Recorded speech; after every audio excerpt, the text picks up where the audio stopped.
I put my hand down and she more or less crawled onto it right away. I was working out in the garden. I turned round and I said, "Oh, there's a bee." And it wasn't till I picked her up and I kind of looked at her and I thought, "You haven't any wings." And it was at that point I thought, how are you going to manage? So I gave her a wee sugary water. I had a heather plant in the garden and I kind of hid her in there and I thought, well, she'll maybe get some nectar from the flowers. Basically, I thought, by the time I got home from work, I thought she would probably have crawled off. When I found her, I thought, okay, I'm really going to have to take you indoors and help you out. So I kept her in overnight. She's obviously got a will to live.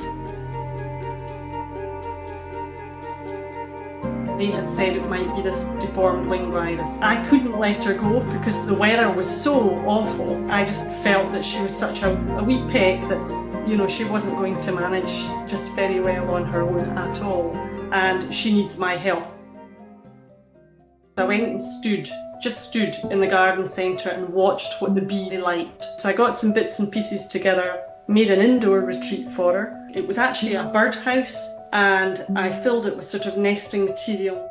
So she went in and had a look, and she sort of cosied herself inside it. The realisation at that time was, right, I really have a responsibility for this wee creature now. I think that was probably a turning point for me. She just took to me right away. She would take drinks from my finger, and she would crawl all over me, she would snuggle into my hand and sleep. You're a wee sleep now, are you? You say night-night to everybody? Night-night.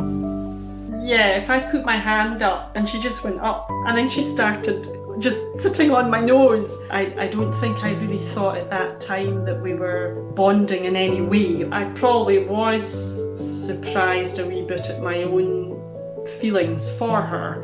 You're clever, aren't you? Emotions. I thought, I'm seeing things with Bee that I felt other people possibly wouldn't know or see. The fact that she was quite happy being in my presence was a big reward for me, and I think she definitely thrived with being with another living being. And of course I talked to her, as you do. Oh, is that good? Clever girl. You're lively. Where are you going? Oh, you're off. Dun, dun, dun, dun, dun. She would just be neither hungry or thirsty, just happy to be with me.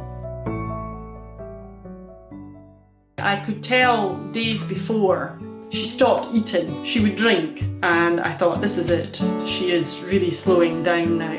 Because really in Bee terms, she was a wee old lady. Just later and later into the evening, she just got slower and slower. She was in my hand, and she died that night. Her last wee leggy moved, and that was her away. Of course I was sad, but I think I was immensely proud that I had been able to give her a comfortable life and look after her. She's in the garden. Put her with one of her favourite heathers. I think she probably did teach me a lot about myself. Bees are terribly important to us, and I hope people will learn to live alongside them, that we respect them and we nurture and we care for all the wildlife that we have around us. I think that's our duty of care.